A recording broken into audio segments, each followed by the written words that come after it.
के बाद साथियों, इस प्रदेश के अंदर लॉकडाउन के दौरान जहां सारा प्रदेश अपने आप को लॉकडाउन के दौरान घरों में बंद करके बैठा हुआ था, वहीं इस प्रदेश के अंदर एक शराब का माफिया खड़ा करके शराब का घोटाला करने का काम किया। उसके बाद प्राइवेट स्कूल के लोगों से लाख लाख रुपया लेकर के उनको लूटने का काम किया। हमारे प्रदेश के मुख्यमंत्री ने तो स्कूलों में पढ़ने वाले बच्चों से भी 5-5 रुपए लेकर के एक इस तरह का काम किया, जहां चौधरी देवीलाल गरीब का बच्चा स्कूल में पढ़ने जाए, कैसे उस बच्चे को स्कूल जाने की आदत डाली जाए। आपको याद होगा जब सन 1987 में चौधरी देवीलाल इस प्रदेश के मुख्यमंत्री बने, उन्होंने गरीब का बच्चा भी पढ़ाई पूरी कर सके, वो बच्चा भी कहीं अपने पैरों पे खड़ा हो सके, इसके लिए 1 रुपया गरीब के बच्चों को स्कूल में पढ़ाई करने के लिए जाने की दिया करते थे। जहाँ चौधरी देवीलाल ने 1 रुपया दे करके गरीब के बच्चे को स्कूल तक भेजने का काम किया, वहीं हमारे प्रदेश के मुख्यमंत्री ने इस कोरोना की बीमारी के आड़ के अंदर 5-5 रुपए स्कूल के बच्चों से लेकर के उन बच्चों का हौसला प्रस्त करने का काम किया। उसके बाद साथियों रजिस्ट्री का घोटाला हुआ, और रजिस्ट्री के बाद इस लॉकडाउन के अंदर केंद्र की सरकार ने 3 ऐसे अध्यादेश लेकर के आने का काम किया, जिसकी वजह से आज पूरे देश का किसान जो अपना खेत का काम छोड़ करके सरकार के खिलाफ लगातार सड़कों पे उतर के आंदोलन करने पे मजबूर हो रहा है। जहाँ पूरे प्रदेश का किसान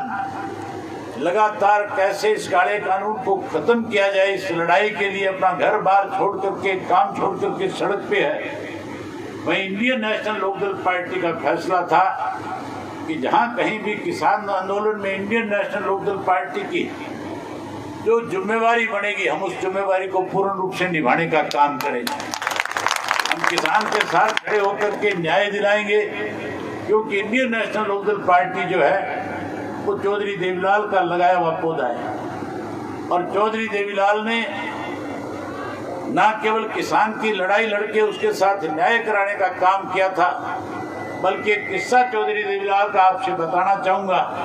बहुत सारे साथी ऐसे बैठे हैं जो चौधरी देवीलाल के साथ राजनीतिक तौर पे उनके साथी और साथी बनकर के काम कर चुके हैं। किस्सा सन 1977 का है। इमरजेंसी के बाद जब इस देश और प्रदेश के अंदर विधानसभा और लोकसभा के चुनाव हुए, चुनाव के समय में जहां लोकसभा के अंदर जनता पार्टी प्रचंड बहुमत के साथ सत्ता में आई थी, वहीं हरियाणा प्रदेश में चौधरी देवीलाल के नेतृत्व में जनता पार्टी की सरकार बनी। चौधरी देवीलाल उसके मुखिया बने, चीफ मिनिस्टर बने। जब चौधरी देवीलाल चीफ मिनिस्टर थे, आपको याद होगा चौधरी चरण सिंह को मोरारजी देसाई ने अपनी कैबिनेट से निकाल दिया था, उनको मंत्री पद से हटा दिया था, और उस वक्त में बोट क्लब के ऊपर एक किसान रैली के नाम से चौधरी चरण सिंह का जन्मदिन मनाया गया था। जब चौधरी चरण सिंह का जन्मदिन का ऐलान हुआ और चौधरी चरण सिंह के जन्मदिन की तारीख तय कर ली गई, तो साथियों मोरारजी देसाई की तरफ से चौधरी देवीलाल को संदेश आया। उन्होंने उनको दिल्ली बुलाया, दिल्ली बुला करके कहने लगे कि मुझे पता लगा है कि आप चौधरी चरण सिंह के जन्म दिवस के ऊपर उस किसान रैली में जा रहे हो। चौधरी देवीलाल ने कहा कि मैं कोई कांग्रेस के साथ मंच साझा करने नहीं जा रहा, मैं कोई राजनीतिक अपनी पार्टी के खिलाफ कोई काम नहीं करने जा रहा। अगर देश के किसान के साथ सरकार किसी तरह की अनदेखी करेगी, तो फिर चौधरी देवीलाल की जिम्मेवारी बनती है कि वो किसान के साथ खड़ा होकर के उस किसान को न्याय दिलाने का काम करे। किसानों की रैली है, मैं तो आपको भी आमंत्रित करता हूं कि आप भी उसमें शामिल हो।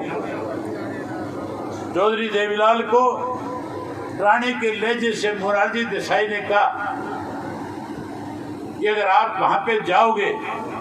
तो फिर आपको मुख्यमंत्री का पद भी छोड़ना पड़ सकता है, त्यागना पड़ सकता है। चौधरी देवीलाल ने कहा कि मैं किसान के घर में पैदा हुआ हूँ, मैं मुख्यमंत्री पैदा नहीं हुआ,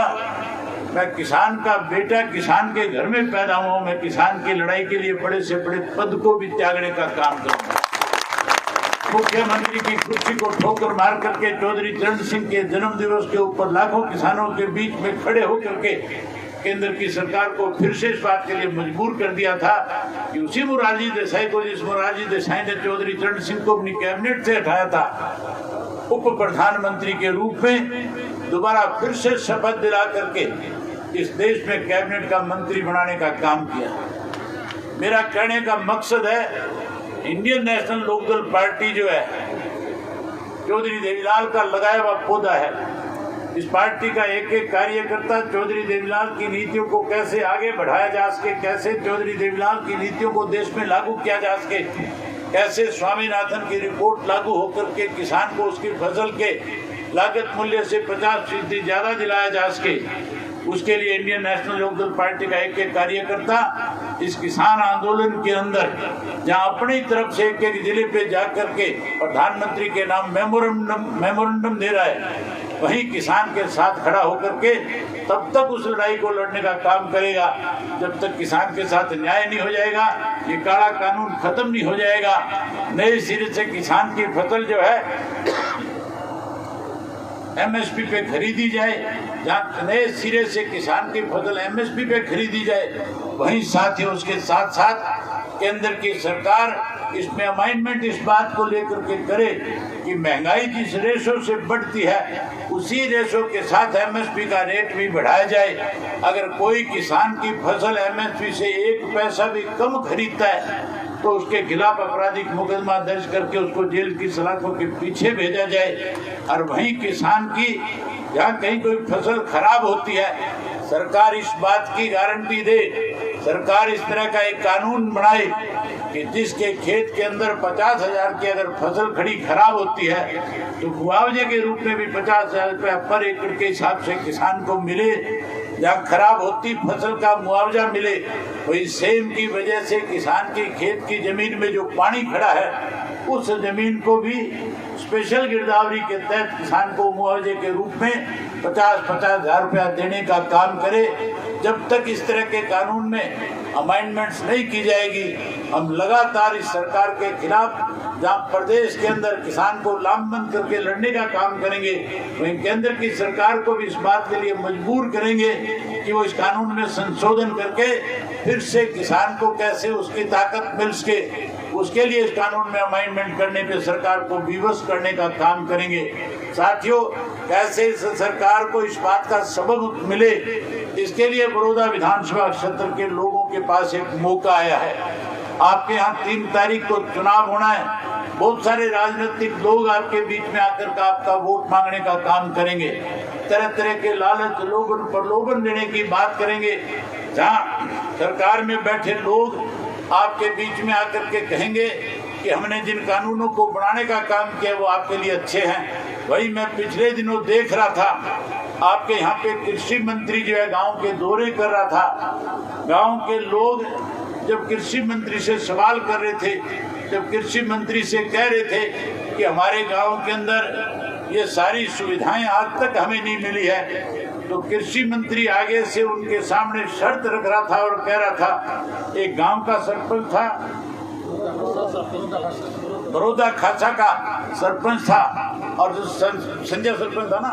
संजय सरपंच जो था, उसने जब इस बात को लेकर के कृषि मंत्री के आगे कहा कि हमारे गांव को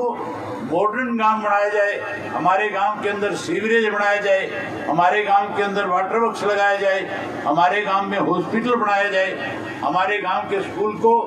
अपग्रेड करके नया स्कूल बनाया जाए। जब वो सारी गांव की दिक्कत और कठिनाई मंत्री के सामने रख रहा था, तो मंत्री की जिम्मेवारी तो ये बनती थी कि वो गांव के लोगों से इस बात के लिए माफी मांगता कि कहीं हमारी सरकार से 6 वर्ष में चूक हुई है, जो आपके गांव की अनदेखी हुई है, ये हमारी गलती है। लेकिन हम आने वाले समय में जहाँ गांव के लोगों की इस तरह की दिक्कत और कठिनाई है, उसको दूर करने में आप लोगों के बीच में बैठ करके आपसे सलाह मशवरा करके इन कामों को आगे बढ़ाने का काम करेंगे। साथियों कितने गरूर में था मंत्री, जहां माफी मांगने की बजाय कह रहा था कि हम ये सारी सुविधाएं आपको दे देंगे, लेकिन उसके बदले में उस सरपंच को कह रहा था कि सरपंच साहब हमें भी इसके बदले में कुछ आपसे चाहिए। सरपंच ने पूछा क्या चाहिए, तो कहने लगा कि अब आप जिम्मेवारी लो कि आप अपने गांव से हमें जिता करके भेजोगे। सरपंच ने कहा कि मेरा काम जिता के भेजने की गारंटी लेना नहीं है, मैं गांव का सरपंच हूँ, गांव के मुखिया के नाते मेरी जिम्मेवारी बनती है कि मेरी गांव की जो दिक्कत कठिनाई है, सत्ता में बैठा कोई व्यक्ति, चाहे वो मंत्री के पद पे है, चाहे वो विधायक के तौर पे है, चाहे मेंबर पार्लियामेंट के तौर पे है, चाहे मुख्यमंत्री के रूप में है, जब कभी भी मेरे गांव में आएगा मैं अपने गांव की सारी समस्याएं उसके सामने रखूंगा। अगर कोई ठीक ढंग से लोगों के सामने जो मांग रखी हुई उन मांगों को पूरा करेगा, लोगों का दिल जीतने का काम करेगा, तो मेरे नहीं लोग अपने आप चल करके आपको वोट देने का काम करेंगे। लेकिन साथियों से शर्त वोट मांगते हैं, वहीं ये भी कहते हैं कि आपकी एक सीट से हमें कोई फर्क पड़ने वाला नहीं है। अगर 4 साल राज में इस सत्ता में शामिल होना है तो फिर हमारे प्रत्याशी को जिताने का काम करना। ऐसे लोग जो इस किस्म की शर्तें रख करके आपके बीच में आते हैं, जो किसान के डेथ वारंट के ऊपर दस्तखत करते हैं, जो किसान की खड़ी फसल को उजाड़ने का काम करते हैं, जो किसान को फसल का पूरा पैसा नहीं देते हैं, जो किसान को मुआवजे के रूप में पैसा देने की बजाय उसको कहीं शर्मसार करते हैं, उन लोगों को सबक सिखाने के लिए 3 तारीख को ऐनक के सामने का बटन दबा करके इनकी बड़ौदा विधानसभा क्षेत्र से जमात जब्त कराने का काम करना। जहाँ साथियों भारतीय जनता पार्टी को सबक मिले, वहीं जिन लोगों ने चौधरी देवीलाल के नाम के ऊपर आप लोगों के बीच में आकर के आपको राजनीतिक रूप से बरगलाने का काम किया, कहीं ना कहीं आपके साथ बैठ करके ये कहा करते थे कि हमें घर से निकाल दिया गया, ये कहते थे हमारा बाप जेल में बंद है, मुझे हमारे को कुछ दिया नहीं गया। आज उन लोगों का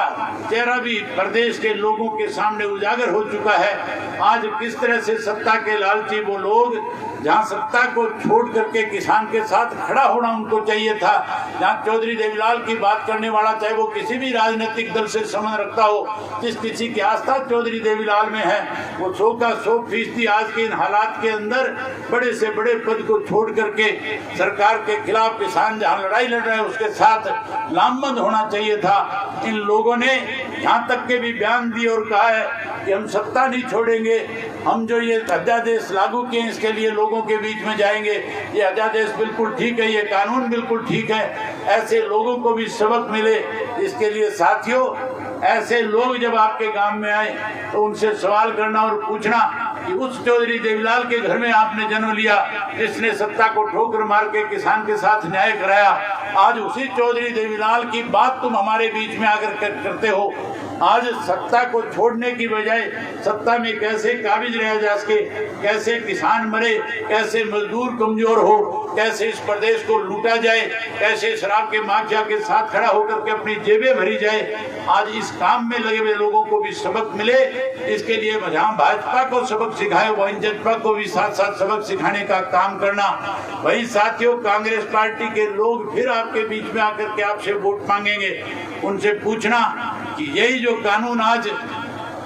भाजपा की सरकार लेकर के आई है, इस कानून को सन 2012 के अंदर जब मनमोहन सिंह इस देश के प्रधानमंत्री थे, इसी कांग्रेस पार्टी ने पार्लियामेंट के अंदर इन्होंने भी इसको टेबल करने का काम किया था, इन्होंने भी इसको कानून बनाने की कोशिश करी थी। लेकिन साथियों उस वक्त में कांग्रेस के पास पूर्ण बहुमत नहीं था। पूर्ण बहुमत नहीं होने की वजह से ये बिल पास नहीं हो सका था। मजबूर होकर के कांग्रेस की सरकार को बिल टेबल से वापस लेना पड़ा था। जहां कांग्रेस पार्टी किसान की विरोधी सदा नहीं है, वहीं आज भारतीय जनता पार्टी के साथ खड़ी होकर के किसान को कहीं ना कहीं कमजोर करना चाहती है। इन दोनों पार्टियों को सबक मिले और पूरे देश और प्रदेश में एक मैसेज आए कि आज किसान जो है इस बात के लिए लामबंद हो चुका है। आज किसान ने इस बात के लिए फैसला ले लिया है कि हमें चाहे किसी भी हद तक जाना पड़े, लेकिन हम उन लोगों को सत्ता पे ज्यादा लंबे समय तक काबिज नहीं रहने देंगे जो किसान का विरोध करने का काम करते हैं। हम उन लोगों को सत्ता के नजदीक नहीं जाने देंगे जो लोग आज किसान की अनदेखी करना चाहते हैं। हम उन लोगों के साथ खड़े होकर के इस प्रदेश को एक नई दिशा देने का काम करेंगे, देश को एक नया संदेश देने का काम करेंगे कि आने वाले समय में चौधरी देवीलाल की नीतियां लागू हो, स्वामीनाथन की रिपोर्ट के आधार के ऊपर लागू करके C2 के फार्मूले के तहत उसे लागू करके किसान को उसकी लागत मूल्य से 50% उसको ज्यादा मिले। इस लड़ाई को आगे जिताने के लिए इंडियन नेशनल लोकदल पार्टी के प्रत्याशी को जिताने का काम करेंगे। मैं आप सबका एक बार इस बात के लिए आभार व्यक्त करता हूं कि जिस बड़ी संख्या में आज आप यहाँ आए हो काम काज छोड़ करके, मेरा आपसे एक ही निवेदन है, मैं आपके गांव में